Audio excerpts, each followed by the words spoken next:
বন্দে পুরুষোত্তমম। পরম প্রেমময় শ্রী শ্রী ঠাকুরের রাতুল চরণে আমার সহস্র শতকোটি প্রণাম। আপনারা যারা দেখছেন, আমার সমস্ত ভক্তিমতী মায়েরা, দাদারা, ছোট ছোট ভাই বোনেরা, সকলকেই আমার আনন্দিত জয়গুরু এবং যথাযোগ্য স্থানে স্নেহ ও ভালোবাসা। আজকে আমার ভিডিওর বিষয় হচ্ছে যে জন্মদিনের পায়েস কাকে খেতে নেই, বা জন্মদিনের পায়েস মারা খান না কেন, মাদের কেন খেতে নেই। আমরা মায়েরা জন্মদিনের পায়েস খাই না সন্তানদের, তাই তো? তো সেটি কেন, আসুন আর জেনে নিই। দেখুন, সর্বপ্রথম বলি, আমরা ভারতীয়, সনাতন ধর্মের দেশ হচ্ছে ভারতবর্ষ।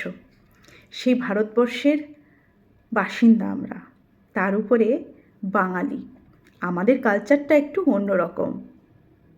মায়েরা একটি পিতলের থালায় প্রদীপ, ধান, দূর্বা, শঙ্খ আশীর্বাদ করার জন্য সমস্ত সামগ্রী রেডি করত, এবং মায়েরা পঞ্চব্যঞ্জন রান্না করত, পরমান্ন রান্না করত, তাই তো?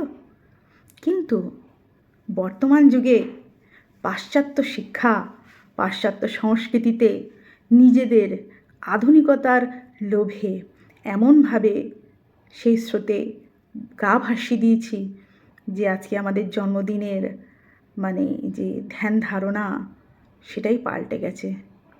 জন্মদিনের করণীয় কাজকর্ম সব পাল্টে গেছে। এখন আমরা ধান দূর্বা দিয়ে আশীর্বাদ করে জন্মদিন পালন করি না। আমরা করি কেকের উপর একটি মোমবাতি লাগিয়ে মোমবাতিতে ফুঁ দিয়ে তাকে নিভিয়ে জন্মদিন পালন করি। আমি কোথাও শুনেছিলাম যে জন্মদিনের যে কেকের উপরে যে মোমবাতি, সেই মোমবাতিকে ফুঁ দিয়ে নেভালে নাকি সন্তানদের আয়ু কমে যায়। সেটা কতটা সত্যি বা কতটা মিথ্যা আমি জানি না। কি বলুন তো, আমরা বিজ্ঞানকেও মানি, আবার অন্ধবিশ্বাসকেও খুব বিশ্বাস করি। যদি এক্ষুনি আপনার শরীর অসুস্থ হয়ে যায়, যদি কেউ বলে ওই কেউ মনে হয় কিছু করেছে, ঠিক বিশ্বাস করে নেব। যাই হোক, সেসব কথা পরে, আসল কথায় আসি যে কেন মা জন্মদিনের পায়েস খান না। আমরা মায়েরা জন্মদিনে সন্তানদের জন্য ধান দূর্বা রাখি, প্রদীপ জ্বালাই। ধান কি? ধান সমৃদ্ধির প্রতীক। চাই যে সন্তান, নিজ নিজ সন্তানের সমৃদ্ধি হোক। দূর্বা হচ্ছে আয়ুর প্রতীক, দূর্বা দিয়ে আশীর্বাদ করলে বলা হয় আয়ুর বৃদ্ধি হয়। আর প্রদীপ প্রজ্বলিত করা হতো কেন না, প্রদীপের যেরকম শিখা, প্রদীপের যেরকম আলো, যে জলজল করা আলো, সন্তানদের জীবনও ওই রকমভাবে জলজল করে উঠুক, আলোয় আলোকিত হয়ে থাকুক। এইটাই হচ্ছে আসল এর পেছনের কারণ। এই হচ্ছে সেই জন্মদিনের আশীর্বাদের কারণ। এবার আসি রান্নাবান্নায় পঞ্চব্যঞ্জন, 5 রকম ভাজা, ডাল, তরি, তরকারি, আরও কত কী। তার সঙ্গে একটি বিশেষ জিনিস, সেটি না হলে জন্মদিন হয় না, সেটি হচ্ছে পায়েস বা পরমান্ন।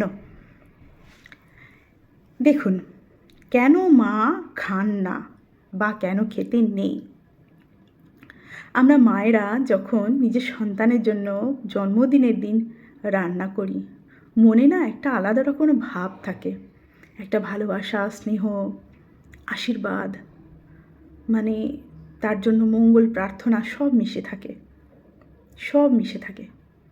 তাকে তার জন্য করা রান্না একটি দানাও তাকে না দাও, যতক্ষণ না দিচ্ছি ততক্ষণ মুখে দিয়ে স্বাদও দেখি না, ততক্ষণ স্বাদটাও দেখি না যে কেমন হয়েছে রান্নাটা। কারণ সে রান্নায় মঙ্গল প্রার্থনা আছে, আশীর্বাদ আছে, ভালোবাসা আছে, স্নেহ, মমতা, কত কিছু। তো এই জন্যই সেই রান্নাটি বলা হয় যে এই জন্যই মাকে খেতে নেই। কিন্তু একটুখানি ফাঁক আছে।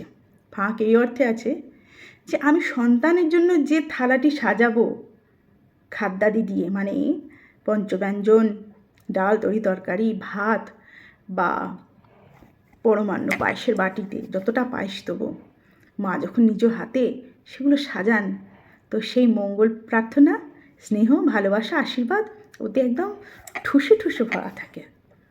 সেই খাবারটা মা খান কী করে? সেটি তো মায়ের জন্য নয়, মায়ের নামে নয়, সেটি কার? সন্তানের নামে। তাহলে সেটি মা খান না? তাহলে মা খান কি?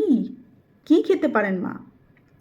মা খান হচ্ছে যেটি ধরুন সন্তানকে দিয়ে দেওয়ার পরে, সন্তানের থালা সাজানোর পরে যেটি পড়ে থাকে, যেটি সবার জন্য পড়ে থাকে, সেইখান থেকে মা খান।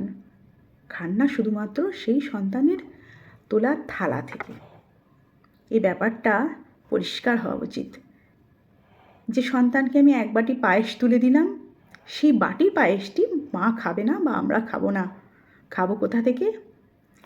যাতে পায়েস রান্না হয়েছে, যাতে পায়েস পড়ে আছে অবশিষ্ট, সেখান থেকে পায়েস খাওয়া যায়।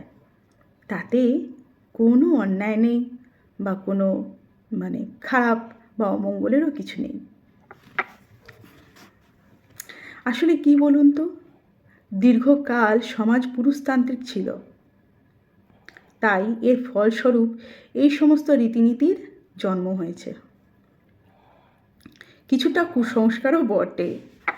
তাই সর্বশেষের যুক্তি দিয়ে বললে, মা সেই পঞ্চব্যঞ্জন তার সন্তানের জন্য থালায় সাজিয়ে পরিবেশন করেন, বাটি ভর্তি পায়েস দেন, তা অবশ্যই মার খাওয়া উচিত নয়, কারণ এতে মার শুভকামনা, আশীর্বাদ, ভালোবাসা, মঙ্গল সব কিছুই আছে। কাজেই বুঝেছেন যে মাকে পায়েস খেতে নেই কেন, বা মা কোনখান থেকে পায়েস খেতে পারে। পরিষ্কার হয়েছে আশা করি আপনাদের সকলের কাছে। তো কাজে এই ভুল বিভ্রান্তি বা কুসংস্কার থেকে বাইরে আসুন। মা অবশ্যই পায়েস খেতে পারেন, তবে সন্তানের নামে তোলা থালা থেকে বা বাটি থেকে নয়। তো আসুন তার চরণে নিজ নিজ সন্তানদের মঙ্গলার্থেই কামনা করি, সন্তানদের তাঁর কথা বলি, সন্তানদের নিয়ে তাঁরই পথে চলি এবং তার আদর্শে নিজ সন্তানদের গড়ে তুলি। সন্তানের মঙ্গল তখনই হবে। এই পরমান্ন বা পঞ্চব্যঞ্জনে সন্তানের কোনো মঙ্গল কতটা সাধিত হয় আমার জানা নেই, কিন্তু পরম প্রেমময় পরম দয়ালের আশীর্বাদ পেতে হলে তার আদর্শে চলতে হবে, তার দেখানো পথে হাঁটতে হবে। তিনি যেমনভাবে বলেছেন তৈরি হতে আমাদের বা আমাদের সন্তানদের, সেই রকমভাবে তৈরি হতে হবে। সব ইচ্ছার উপর রাজি থাকতে হবে। এটা মাথায় রাখতে হবে যে প্রভু, আমি জানি না কিসে আমার মঙ্গল, তোমার ইচ্ছাই আমার ইচ্ছা, আমার মধ্যে পূর্ণ হোক তোমার সকল প্রকার ইচ্ছা। তো আসুন তার কথা বলি, তার পথে চলি, তাকে মাথায় করে বেঁচে উঠি আবার নতুন করে, ভালোবাসি তাকে অন্তর দিয়ে, বলি হে প্রভু তুমি বিনে আর গতি নেই। জয় গুরু। ভালো থাকবেন সবাই।